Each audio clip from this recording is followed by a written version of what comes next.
हरिओम। महाशिवरात्रि का आध्यात्मिक महत्व बहुत अधिक है। महाशिवरात्रि हमारे भारत देश के कई राज्यों में मनाई जाती है। 2025 से महाशिवरात्रि 26 फरवरी को बुधवार के दिन पड़ रही है। इस दिन मध्य रात्रि की पूजा 27 फरवरी 12:09 से रात को 12:59 तक निशीत काल में होगी। वैसे पूजा 4 पहर की जाती है और इस पूजा को करने के लिए इसमें कई अनुष्ठान किया जाता है और इसमें शिव पार्वती जी का विवाह होता है। तो 2 दिन पहले से मंडप लगना और हल्दी तेल चढ़ना, ये जैसे विवाह में जो किए जाते हैं वो सब किए जाते हैं। तो शिवलिंग को फूलों बेलपत्रों से इस दिन सजाया जाता है। शिवरात्रि के दिन पूरे दिन व्रत रखा जाता है। इस दिन अनाज नहीं खाया जाता। शिव जी को भांग, फल, शहद, घी, मिठाई, दूध चढ़ाया जाता है। इस दिन सुबह जल्दी उठ के स्नान कर लें। फिर शाम को लोग घरों में पूजा की तैयारी करते हैं या तो फिर मंदिरों में जाके पूजा करते हैं, दीपक जलाते हैं और पूरी रात मंदिर में भजन कीर्तन करते हुए बिताते हैं। महाशिवरात्रि का व्रत फाल्गुन मास की कृष्ण पक्ष की चतुर्दशी को किया जाता है। त्रयोदशी को एक बार भोजन करके चतुर्दशी को दिन भर निराहार रहना पड़ता है। पत्र, पुष्प, सुंदर वस्त्रों से मंडप तैयार करके वेदी पर कलश की स्थापना करके गौरी शंकर की स्वर्ण मूर्ति और नंदी की चांदी की मूर्ति रखनी चाहिए। कलश को जल से भर लें। फिर उसमें रोली, मोली, चावल, पान, सुपारी, लौंग, इलायची, चंदन, दूध, घी, शहद, कमलगट्टा, धतुरा, बेल पत्र इत्यादि का प्रसाद शिव जी को अर्पित करके पूजा करें। रात को जागरण करके 4 बार शिव आरती का विधान जरूरी है। दूसरे दिन प्रातः जौ, तिल, खीर और बेल पत्र का हवन करके ब्राह्मणों को भोजन करवाकर व्रत का पारण करना चाहिए। भगवान शंकर जी पर चढ़ाया गया नैवेद्य को खाना निषिद्ध है। जो इस नैवेद्य को खा लेता है तो नरक को प्राप्त होता है। तो इस कष्ट के निवारण के लिए शिव जी की मूर्ति के पास शालिग्राम की मूर्ति रखते हैं। यदि शिव जी की प्रतिमा के पास शालिग्राम की मूर्ति होगी तो फिर नैवेद्य खाने पर कोई दोष नहीं लगता है। इसकी कथा इस तरीके से है। एक गांव में एक शिकारी रहता था। वह शिकार करके अपने परिवार का पालन करता था। एक बार उस पर साहूकार का कर्ज हो गया। तो कर्ज न चुकाने पर सेठ ने उसे शिव मंदिर में बंदी बना दिया। उस दिन शिवरात्रि थी।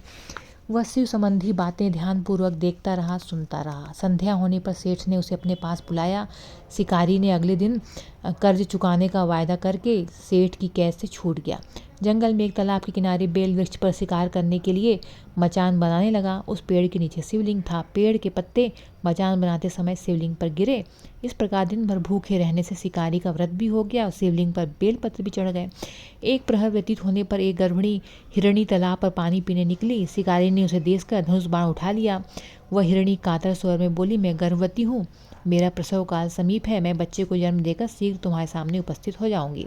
शिकारी ने उसे छोड़ दिया। कुछ देर बाद एक दूसरी हिरणी उधर से निकली। शिकारी ने फिर धनुष बाण चढ़ाया। हिरणी ने निवेदन किया, हे व्याघ्र महोदय, मैं थोड़ी देर पहले ऋतु से निवृत्त हुई हूँ, कामातुर विरहिणी हूँ। अपने पति से मिलन करने पर शीघ्र तुम्हारे समक्ष प्रस्तुत हो जाऊंगी। शिकारी ने उसे भी छोड़ दिया। रात्रि के अंतिम प्रहर में एक मृगी अपने बच्चे के साथ उधर से निकली। शिकारी ने शिकार हेतु धनुष पर बाण चढ़ाया।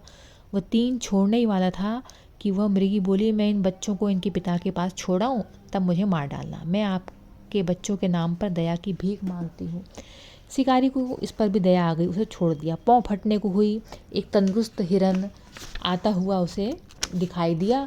शिकारी उसका शिकार करने के लिए तैयार हो गया। हिरन बोला, व्याघ्र महोदय, यदि तुमने इससे पहले 3 मृगियों उनके बच्चों को मार दिया हो तो मुझे भी मार दीजिए, ताकि मुझे उनका वियोग न सहना पड़े। मैं उन तीनों का पति हूँ।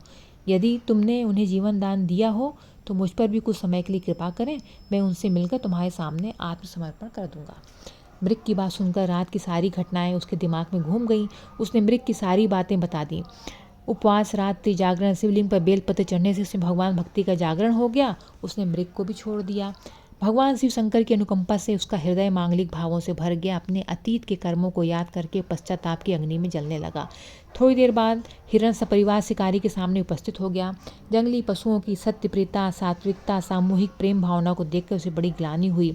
उसके नेत्र से आंसुओं की झड़ी लग गई। उसने हिरण परिवार को मुक्त कर दिया।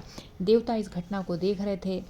उन्होंने आकाश से उस पर पुष्प वर्षा की और शिकारी परिवार सहित मोक्ष को प्राप्त हो गया। तो इस प्रकार अनजाने में ही उसके द्वारा भगवान शंकर जी की आराधना हो गई और भगवान शंकर जी बहुत जल्दी प्रसन्न हो जाते हैं, उसको आशीर्वाद दिया और वो शिवलोक